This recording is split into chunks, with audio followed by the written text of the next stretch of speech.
making my first cut with the scalpel on the top, underneath the antler burr here on the back of the pedicle. And what I want to do is I want to cut down, imagining as if I'm heading towards the opposite ear. So in a direction down here, and then across here to make the Y incision. But you want to aim on the back of the antler about on a 45 between the side and the direct in the back there, right about there, about halfway between. Don't come down here. Don't come down right down here and then put this massive big Y incision. You just want to make the smallest incision you can. So on the side of the antler here, aiming for the opposite ear, and then in reverse on this side, and then you match up with this little Y in the middle here.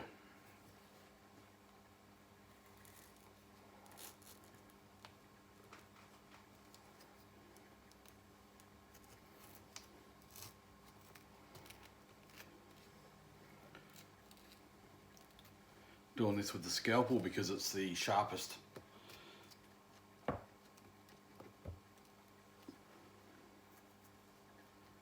Find your cut, come down.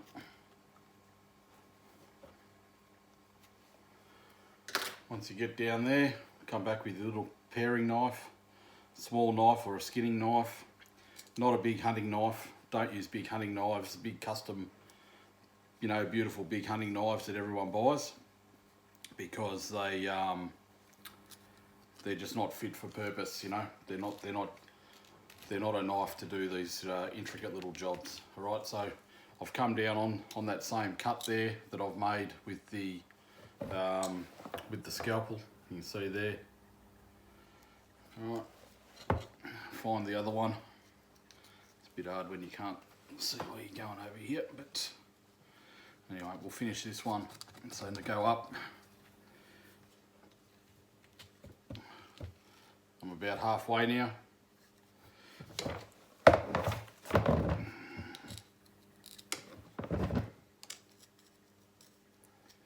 Where is it? Trying to do everything in reverse here so I can show you guys.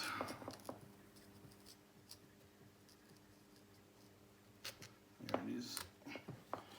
Right, so nice and in, down and across, and match up with the other side there. Then I like to then you come back, get right up under that antler burr. Next, screwdriver. This was a big one. You don't need something so big. Something about that long would be fine, but you want a nice big flat head on it, not too sharp. And then start working the skin away from the antler. Try not to use knives to do this again, because no matter how well you do it, you'll put these tiny little, doesn't matter who does it, you put these little cuts in there. Sometimes you can cut right through and then your taxidermist has to, stitch it up and try and hide it all. Other times you'll put little, tiny little cuts in there, and then when the skin gets fleshed on a wire, on a metal wheel that spins, the wheel would like to get caught in those little cuts that you've made, and you can have big problems. It'll just rip a big hole. All right, so that's as easy. That took 2 seconds. Got the skin away right round, just with the screwdriver. All right, and then you go back and you do the other side.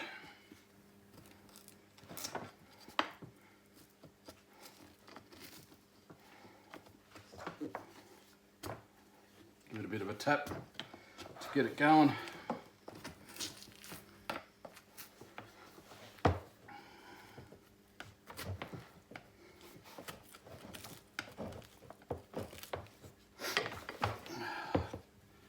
I do this on all deer, including hog deer.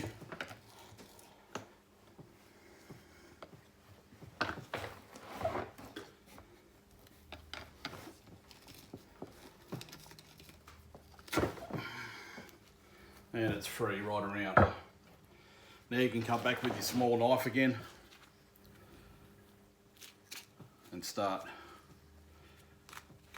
skinning away without worrying about putting cuts down in the skin around the antler burr there.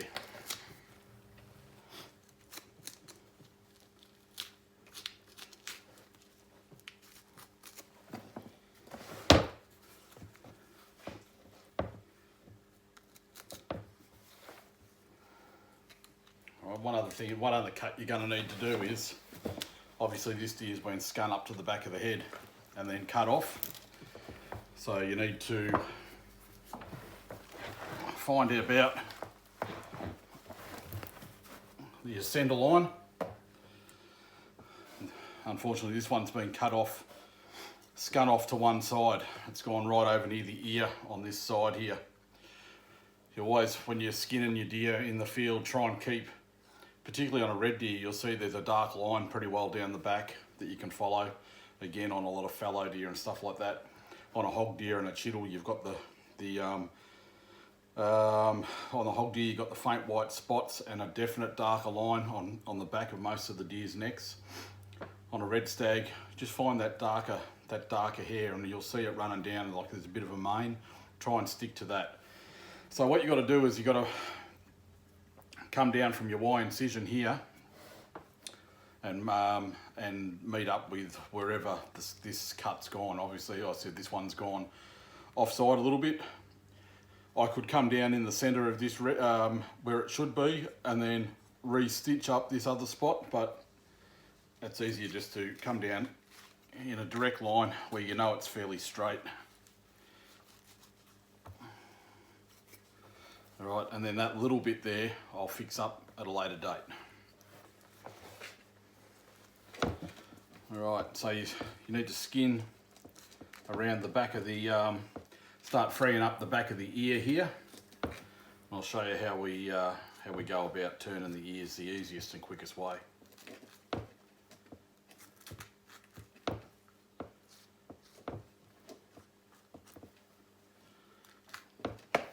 So what I'm doing here is I'm looking for the skin. You'll see it's a nice silvery colour, silvery white colour, as opposed to the red of the meat. So again, I'm trying to do it without sort of looking and doing it for the camera. So excuse me if I put a couple of little holes in. But what I'm looking at here is trying to keep, there's like a pocket, and I'm trying to keep the knife work in that pocket. It's like a pocket between the skin and the meat.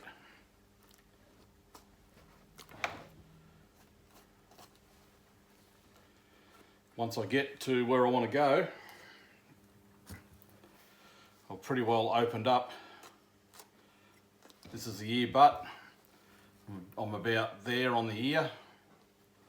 I've made a little bit of a pocket in here with my knife. And you come back with your ear pliers. These things are so good. This is a big pair. You can get smaller ones that finish about there, and for the sake of $50, if you're fair income about putting a deer on your wall, get yourself a set of ear pliers. You buy them at Australian Taxidermy Supplies online. Probably be a good idea for the branch to buy some and actually have some, you know, and sell some in the, you know, when you sell where they sell the books and the magazines and stuff. All right, so I've inserted the ear plier into that pocket, just bang, and then it's a matter of just slowly working just in little bits towards the tip of the ear, using your hands as you go to be pushing down and helping those pliers get right down as close to that tip as you possibly can. I'm pretty close there. Then it's a matter of working around the ear.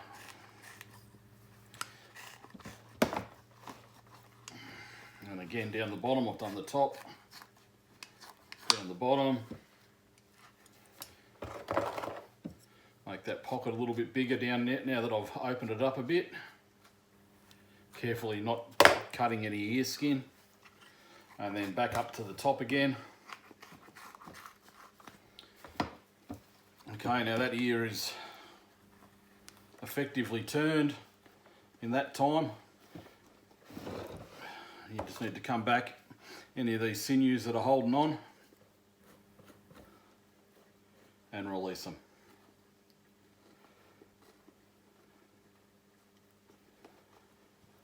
Keep turning it as far as you can. So you want this ear turned as far as you can, as far as you can. That's not far enough where it's got that stump on the end there. You need to keep coming, and if it means you've got to even release down along the edges here to remember there's hair and stuff now. When you turn the ear inside out, there's a lot of pressure being put on the inside of the pocket there by the hair. So you want to just keep freeing it up. We'll put a hole.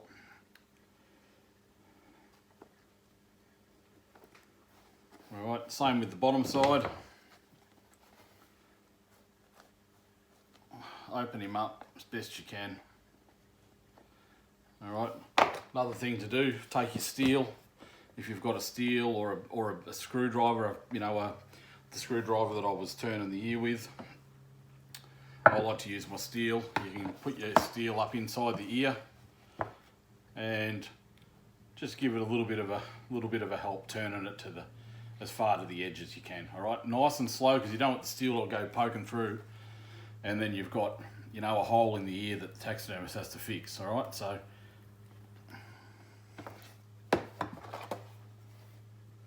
then if you're confident using your knife or your scalpel, just keep opening him up along the way as you go. Very carefully. All right, so really, this one's turned to about there. If you're not confident to go any further without poking holes and stuff in it, leave it there. Get some salt on it. Your taxidermist will turn that last little bit, but it's better to turn it as far as you can.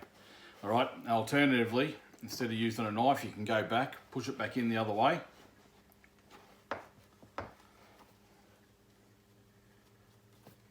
Ear pliers again, just in this last little part of the ear. I like to sit the ear pliers on the floor or on the table or whatever, and push down on them instead of just using them in my hands like this, because I feel it gives me greater control and I can put a little bit more pressure on.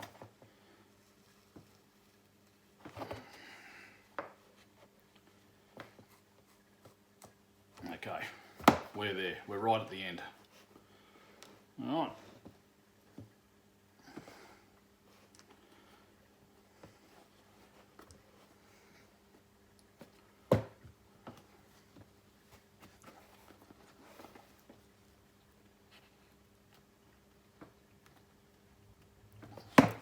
That's as pretty close to the end as you're going to get. All right, so there's one. What you can do now is keep releasing around. You're getting close to the back of the eye here, so I'll show you another little trick in the eye in a minute. All right, now what you want to do is all this red meat, all this silvery skin, this is all cartilage, the ear cartilage of the deer. Everything else that's red, that's all meat. That's the deer's ear butt, the muscle that moves the ear around. All right, so you've got to cut all that away. Coming down, I'm just sliding my knife along the top of the cartilage here to lift up all this meat, all this muscle.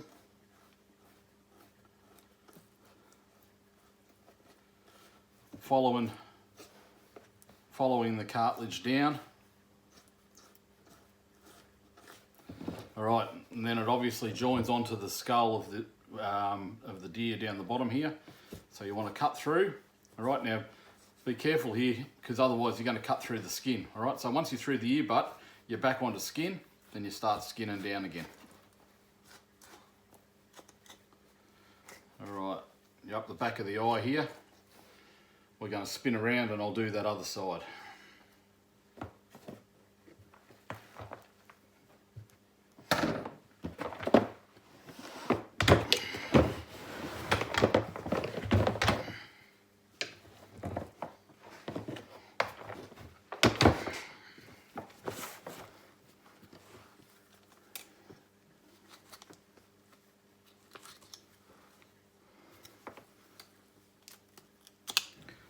Sorry you can't see this, but I can't do it any other way.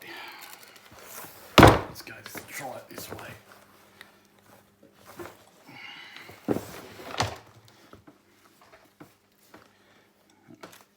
Okay, that's all right.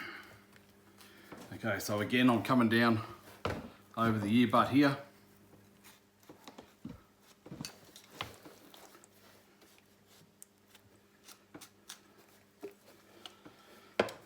Get the rest of this skin off.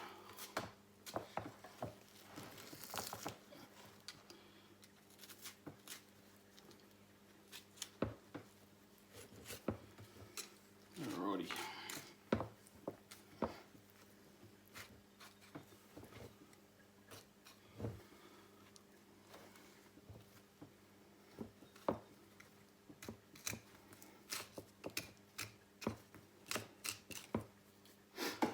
Alright, let's turn this other ear. So again, I'm going to make a little pocket. Remember, this little flap was from the off-centre cut that ran down the back there.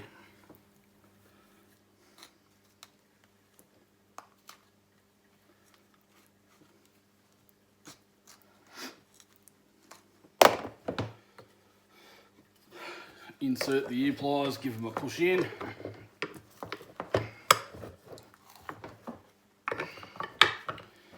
Instead of using the table now, I'm using the back of the skull for a little bit extra leverage. This is quite awkward. One thing to remember with the when you're using the ear pliers is have a bit of an inspection, have a good look at your ear before you start doing it with the ear pliers, because some ears have got big nicks in them, or some of them might have ear tag holes. You know, the deer might have been taken behind wire, or it may have been a released deer that's had ear tags in it in the past and they've been cut out. Could be an escapee that had ear tags in it when it was young and got out and it's been in the wild for 10 years. It's still got holes in its ear. So you've got to be careful with the ear pliers when you're doing them, particularly with holes, ear tag holes, because they will rip the ear open. You can effectively turn the ear to a degree when there's big rips and stuff in it. You just need to, where the rips are, you need to come back and do those parts with the knife.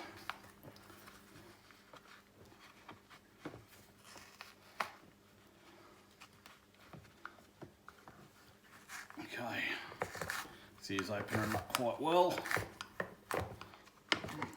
Don't worry if you split the side of the ear, particularly on a woolly deer like a red stag or a big sambar or something like that. Actually, what I'll do is I'll deliberately rip one.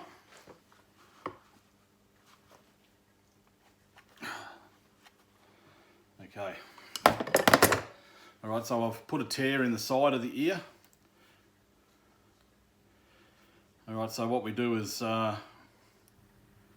we use a very fine stitching with, we use braid like you'd use when you go fishing, and then a little bit of glue in there as well. When we put the ear liner and stuff in, you wouldn't even know, all right?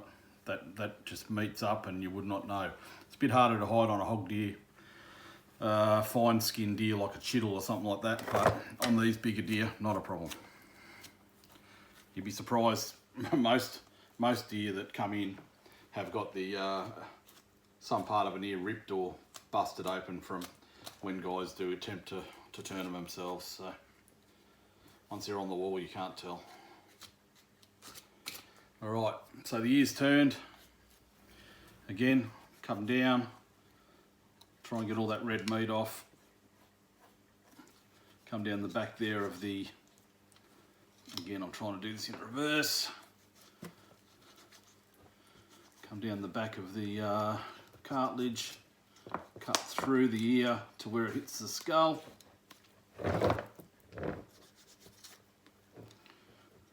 there, and then keep skinning.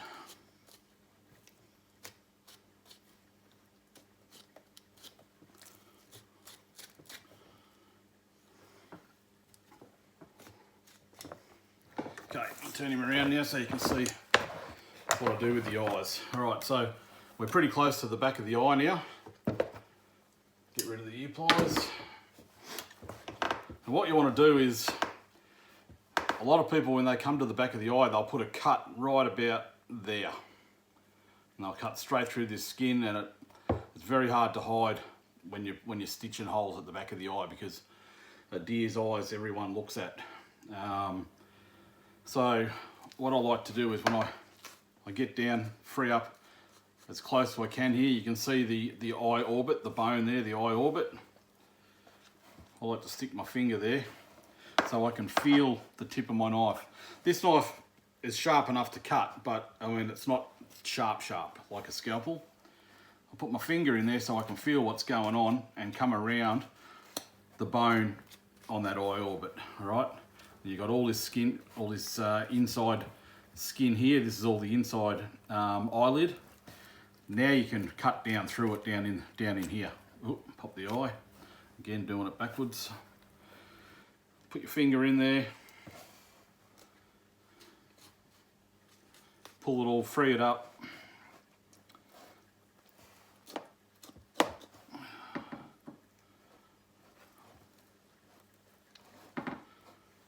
Through there.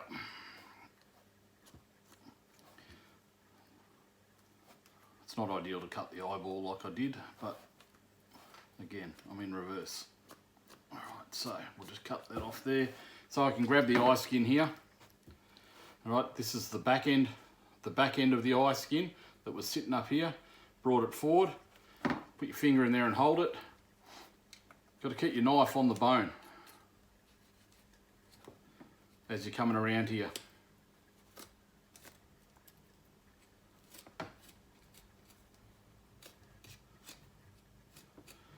All right, it's one eye. You are now up to the preorbital gland, all right? Now remember, the preorbital gland on some deer is really deep. On a red stag, it's not too bad. Small deer like hoggies and chittles, it's in there a bit, but a sambar has got a massive big preorbital gland. So you've got to make sure you keep your knife on the bone. This is all bone, down into that preorbital gland, and pulling it with your finger if you can. At the same time,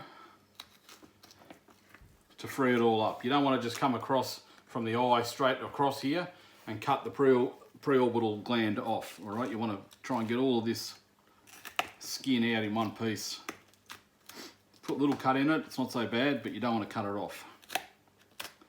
All right, so you can see how deep the hole is there. My finger fits in, probably goes into about that far.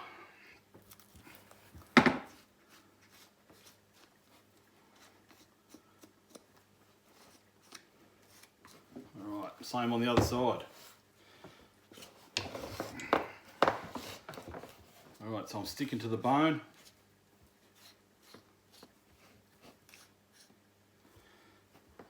Come down through that eye skin.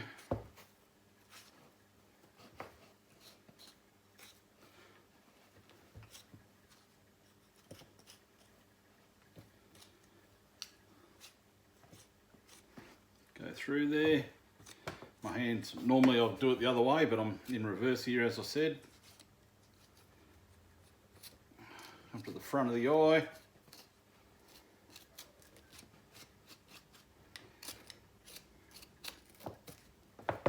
Alright, and then pull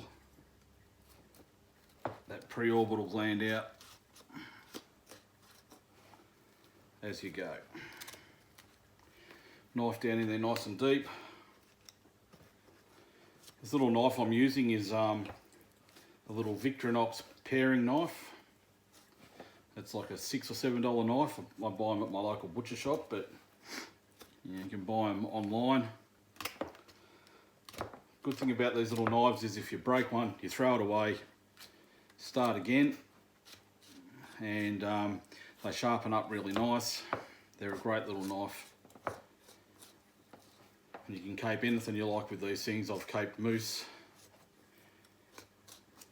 white tails, everything with these little knives. Alright, I've got both eyes off now. All I'm doing now is coming down towards the nose.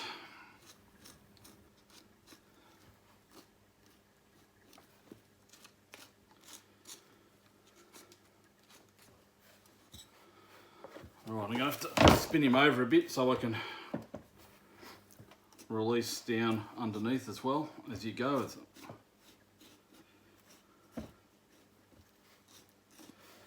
Remembering that there's like that natural seam that I told you about between the skin and the meat.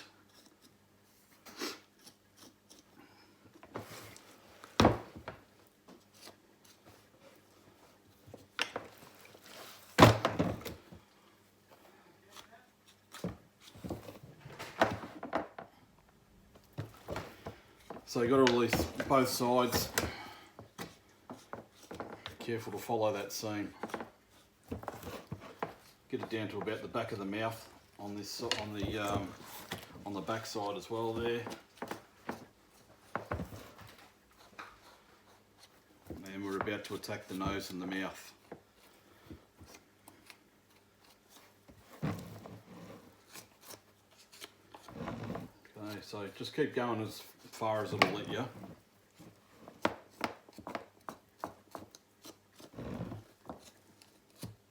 You get to a point where you can't go much further because we still haven't released right underneath. So, all right. So what I like to do now is open up the mouth. And basically, what you want to do is when you're skinning the lips, you don't just skin from up here, right up this part here. You got to skin down from where it meets the palate, the top palate. So you put your first cut about there, and you follow that around the inside of the mouth at about that level. Cut through. Same at the bottom, right on the. You want to start here, right on the bottom of the tooth, and again follow that around at the same level in the mouth. You want to keep as much of this lip skin all the way around as you can.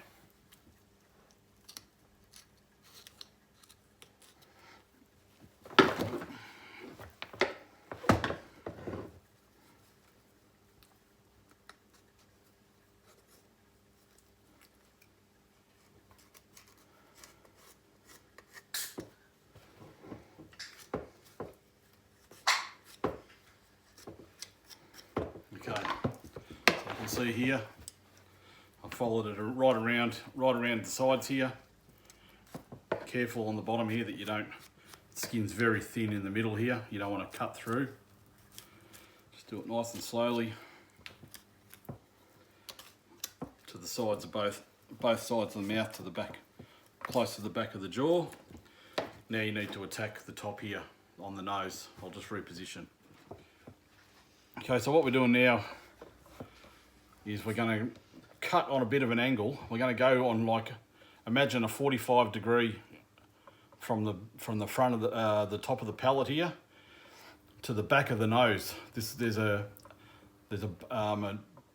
cartilage in the nose that allows the deer to move his nose left to right, and then behind that is the skull. The skull is about here where my finger is.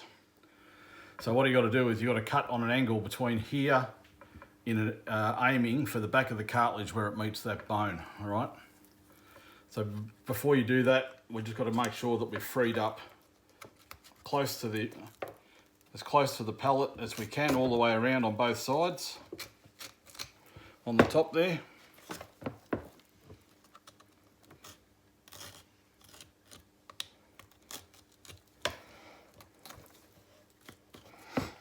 Okay, and then by grabbing the nose and keeping the whole nose in between your fingers, and this works well. The reason you do it this way is because you want to cut behind where your fingers are, and that means you're not going to cut through the nose. All right, so you just come back on a 45 degree angle. All right, and you're at the back of the nose. And then again, back to the sides, start freeing it up. All right, we're at the back of the cartilage, or nearly at the back of the cartilage there.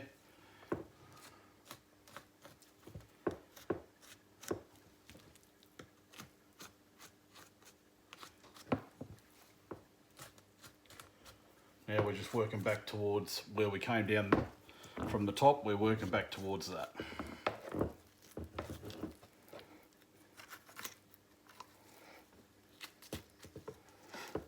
When you get to a point where you meet up, all right, and your skin's free. Now you've got to continue with the bottom.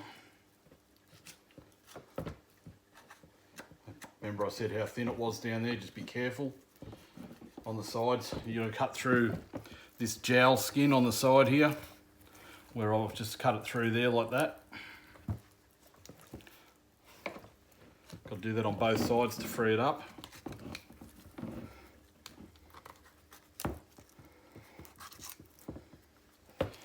Then you can pull your skin over the top.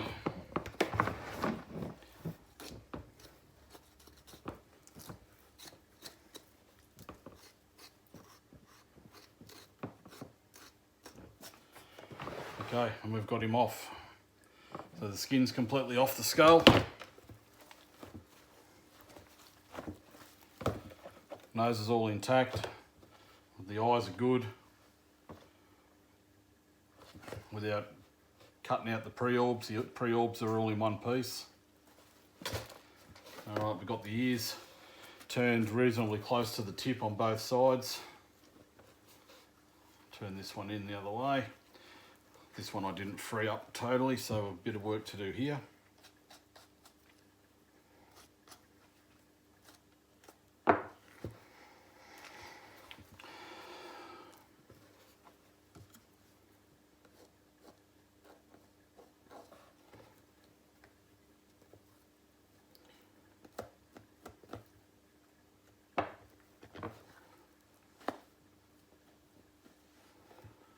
Much easier than using spoons and all the other things that people do. This is the one that I blew the side out on to show you.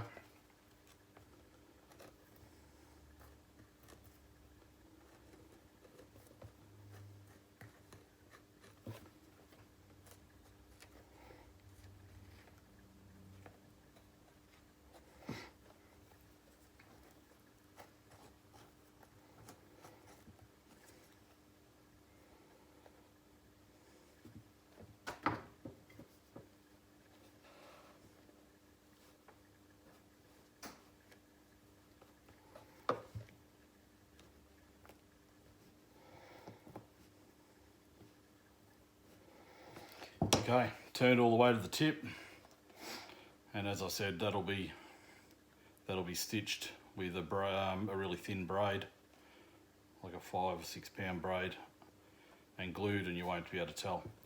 All right, so 2 things to do now. You can continue on splitting and turning everything, turning the eyes, turning the nose, getting all the meat off the cape all over, and then go ahead and salting it. Or you can leave it at this stage, fold it up, put the ears inside, fold the cape skin to skin all over, fold it up and freeze it and give it to your taxidermist frozen like that. But you need to write on there, frozen, no salt. Alright, so when you take it to your taxidermist, he knows that when he pulls it out, it's going to have no salt on it, and he's going to need to split and turn everything. Alternatively, if you're not confident in turning everything, then if you are confident in turning everything, I should say, go ahead and turn it all, get all the meat off, salt it a couple of times, give it an initial salt. I'll come back to all that in the next video. Give it an initial salt, leave it a day or so, get rid of all that salt off it, hit it with another salt. And I'll show you in the next video how the way I like the process I use. But you can, if you're in the bush and you can fit this in your angle or in an esky with ice, You can fold it up, as I said, skin to skin, put it in a sealed plastic bag, get it into an esky, or get it into an angle, or alternatively, if you're up the bush and it's snowing, dig a hole, chuck it in the snow. But as long as the bag's sealed, so the water, snow, ice, whatever, isn't getting to the skin. So now we'll split the lips, the nose, turn the eyes, and deflesh it, ready for soldering.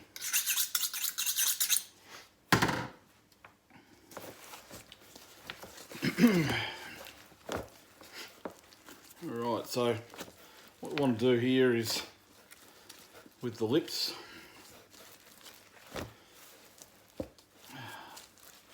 the bottom lip here, obviously the top lip around where the nose is. So what we're going to do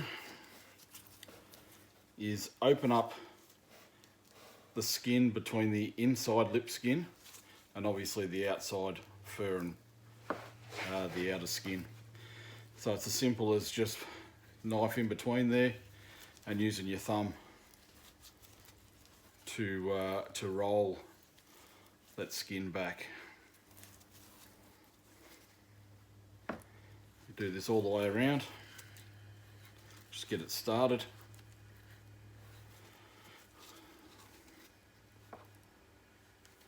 Notice I've got gloves on now. I probably should have had them on in the first part of the video as well, but kicked off without them and I didn't stop. Okay, here's all that jowl, inside lip jowl skin that I took off before. What I'm going to do is just gently cut through. Okay, that's as much of the lip as we need, giving it about 15mm, but from the edge, from the corner of the mouth, maybe 20mm.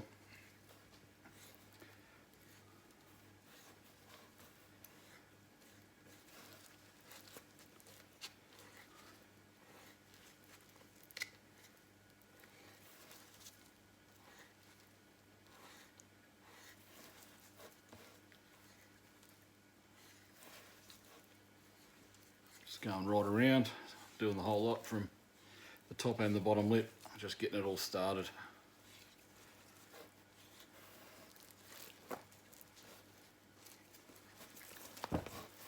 Again, this is on the other side. Again, cut through all that jowl skin. Don't go too far though, you'll go through to the underside skin there. Just want to cut that flesh away. Always do this with your little paring knife or your little skinning knife. You go doing this with a scalpel and you've got cuts there that you're going to have to get stitched up.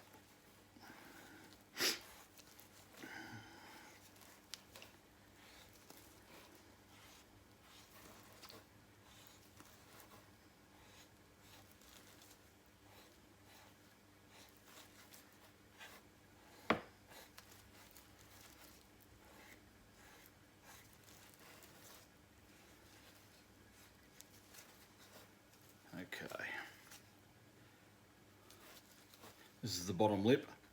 On this deer's been in the freezer for a little while, in the customer's freezer, for several months actually, and there's a little bit of freezer burn here, which is making this bottom lip a little bit tougher. You'll see it's drying out there. It's a little bit tougher. It would have turned a lot easier if it had been fresh. But it's been, as I said, been in the freezer. Things dry out a little bit.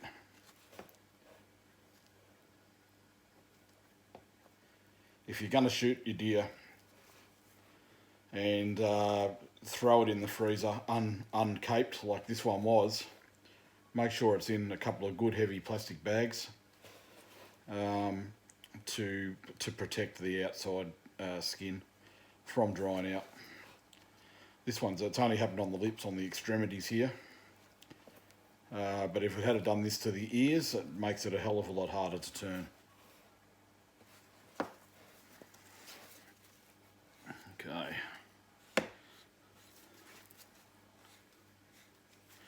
Alright, so that's the lips turned all the way around. Alright, you can go further. When, as I said, I was just starting them, so now you come right down to that lip skin.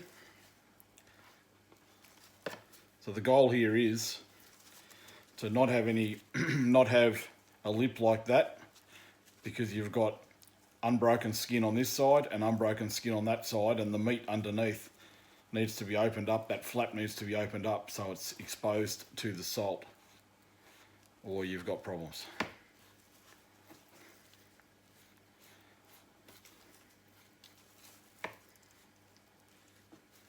Okay, so he's pretty well opened up right around.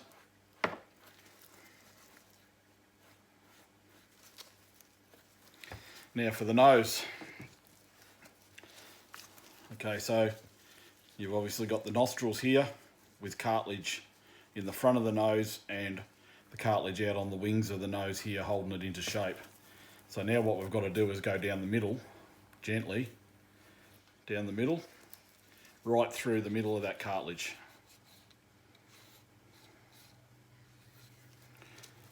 So the goal is to get around the back of the cartilage. See, I'm using my thumb to pull and hold things down.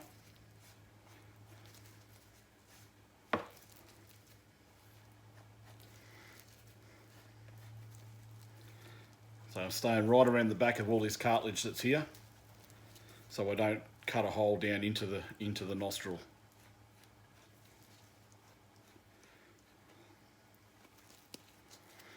Okay, so that's what you need to do with the nose. You've got to do that on both sides. Alright, and do the other side.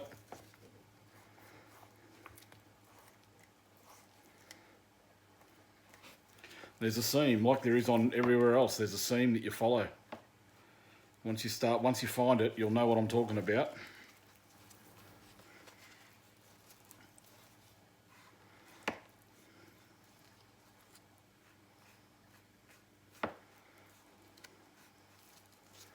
Okay, now salt is exposed to all parts of the nose, and you won't have any nose pad lifting off. If you don't do this, if you don't split the nose and get down into the nostrils like that, there's every chance that when this gets tanned that the nose pad lifts, and the taxidermist needs to do repairs to fix the nose pad up, plump it up again. And a lot of taxidermists know how to do it, and there's some other taxidermists that don't know how to do it, and it'll affect your mount.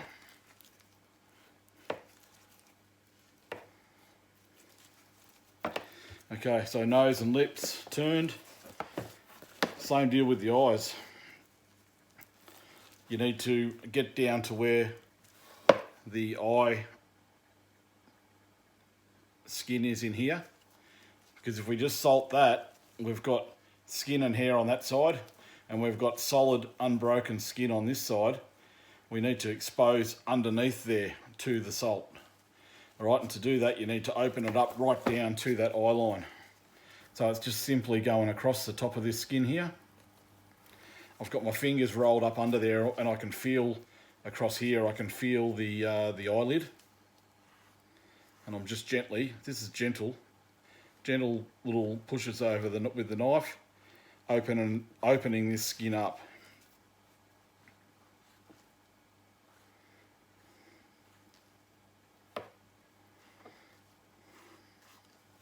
It's just as simple as that. Down to the eye line. Now I'll do the other side.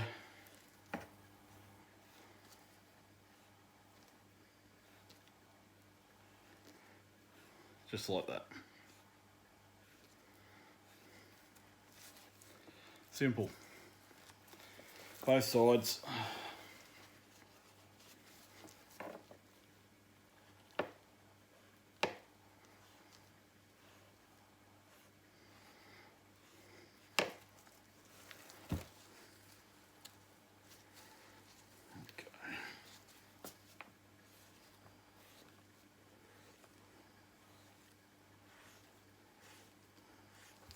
Okay, both eyes turned.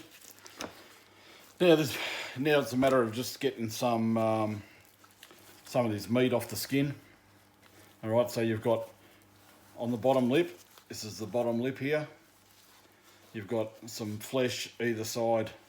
In the middle here, it's very thin and just skin, but on each side, you have the muscle that goes down there that helps him move his bottom lip. You've got to remove that. Okay, you don't have to be, when I'm doing it, I get right down to the skin line. You know, you got to get as much off as you can, but you don't need to go right to the skin. The more off, the better.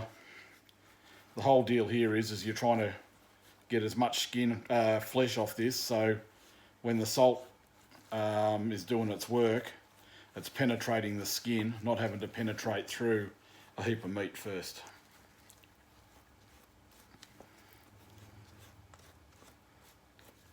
Okay, so I've now come from those off that bottom lip, and I'm now up to where all that jowl meat is still from the inside of the mouth that I cut through before. So we just want to remove that as well.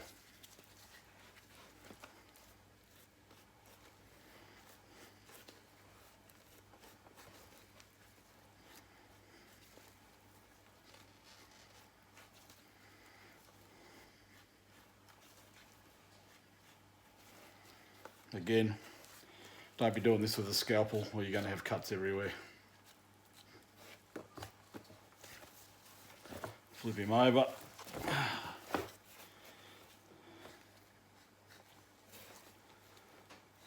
Okay, got most of that off, so it's really just this jowl meat.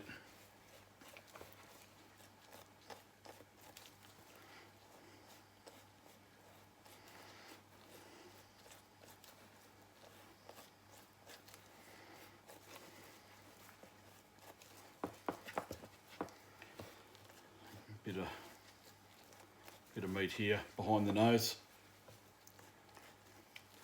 Alright, so when you remove this meat behind the nose, here's the nostrils. Make sure you come back about 10 mil behind the nostrils when you take it off, so you don't go cutting down into the nostril. And again, it's like with everything else, you're just going down until you see the skin line. I've got my fingers under here so I can feel it, and my knife only being, we'll say it's like a 50% sharp knife. It's not real sharp. It's sharp enough to do the job. And it's not a big hunting knife, unwieldy hunting knife that, you know, you can't keep control over.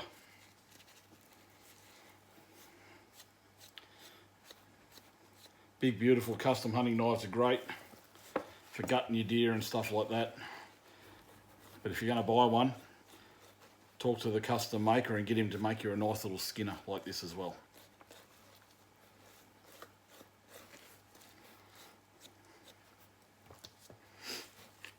Okay.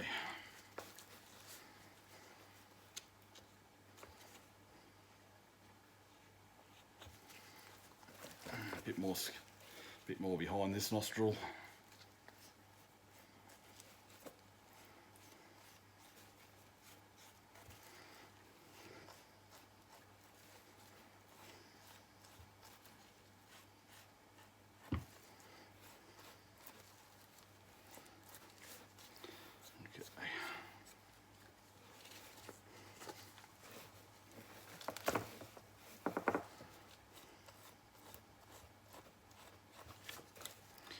Alrighty, so that's the face pretty well done.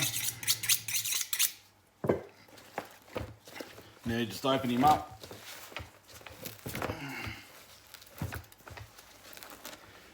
Okay, this cape's pretty clean. Boy's done a good job. Okay, there's really nothing there I need to worry about. Nothing up anywhere else on the cape I need to worry about. Pretty much go ahead and salt him up. You can get pedantic and pull some more of this meat off around the ears and stuff if you like. The more meat that comes off, the better. But, you know, if it's 40 degrees or 35 degrees when you're hunting too, I'd rather most of the meat come off and salt get on it as fast as possible. So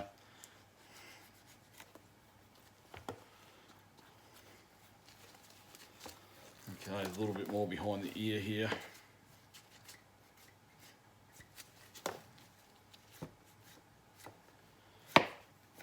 Okay, as far as I'm concerned, that's pretty good. I would now throw a heap of salt on this. I put a complete layer over, maybe 10 mil over the whole skin. Rub it in around the face, put it into all these little crevices, pack it in.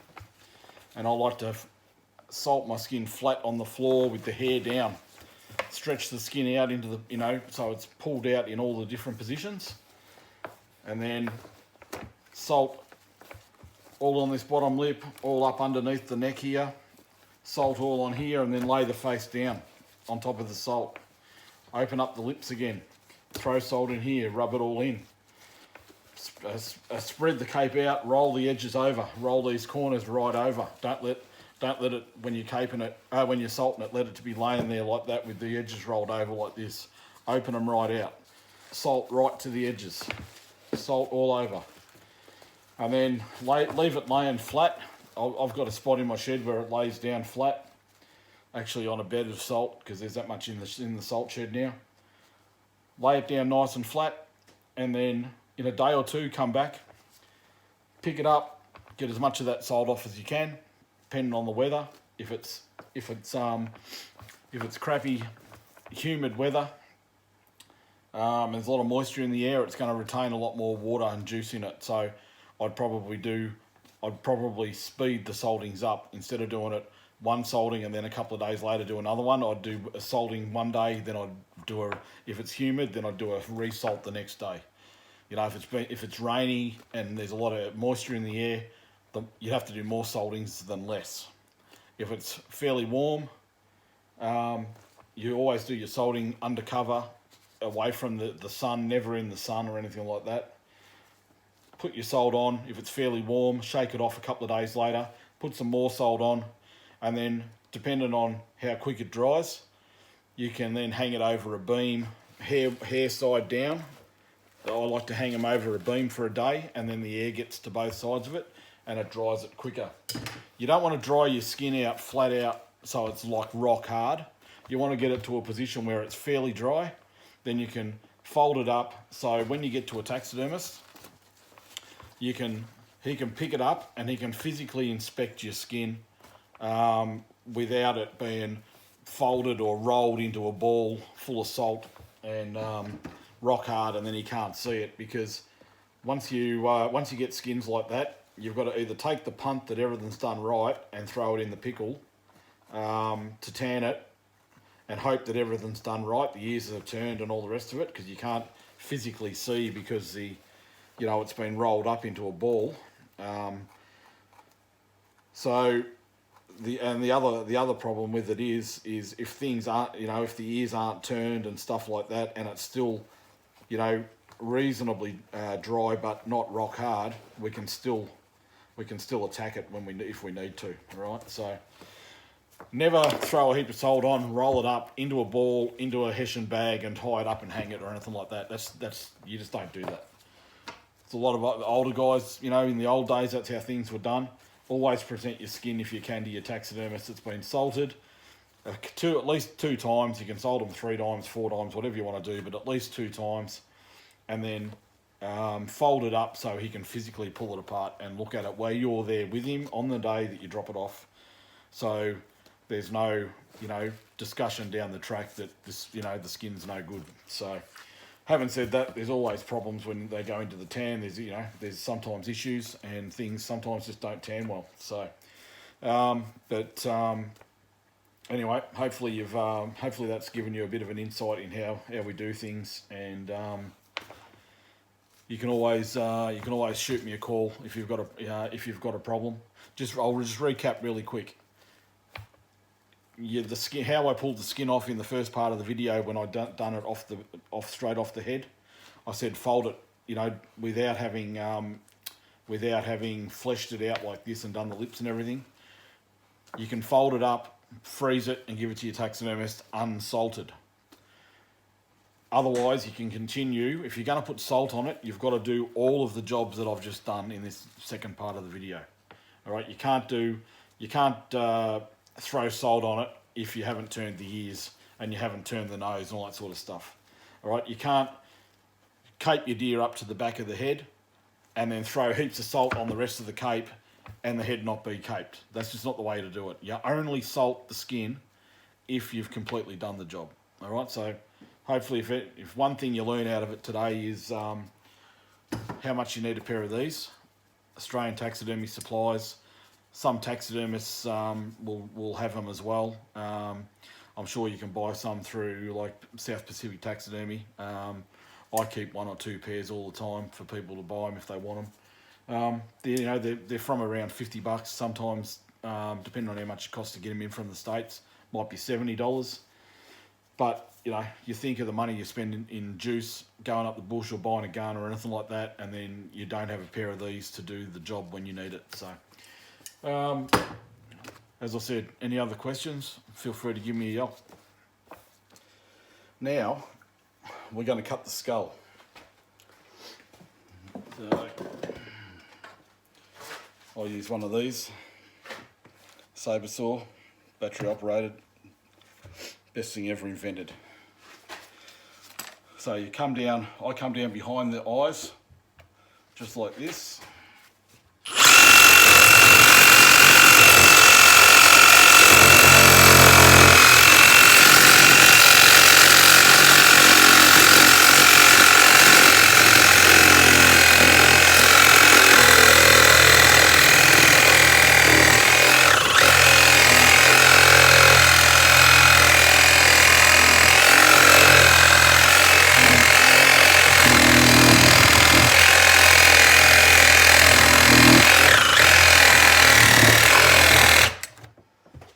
Okay, so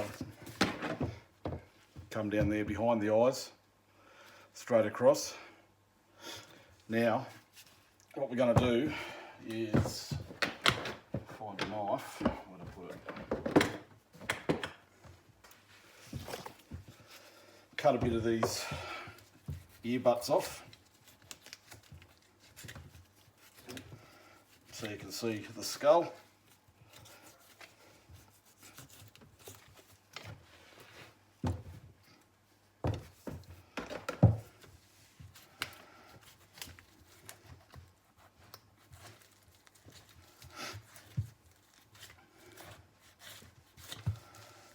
Okay, so cut those ear butts off so I can see down to where the skull is there.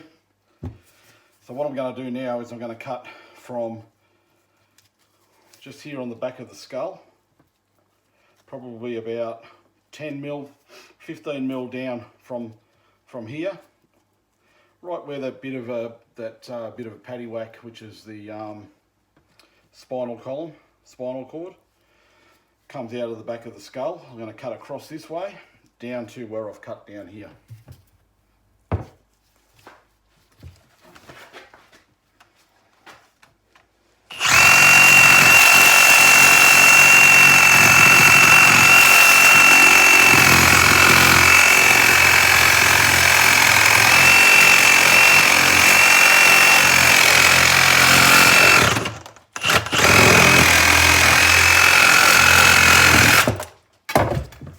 Bingo, just like that.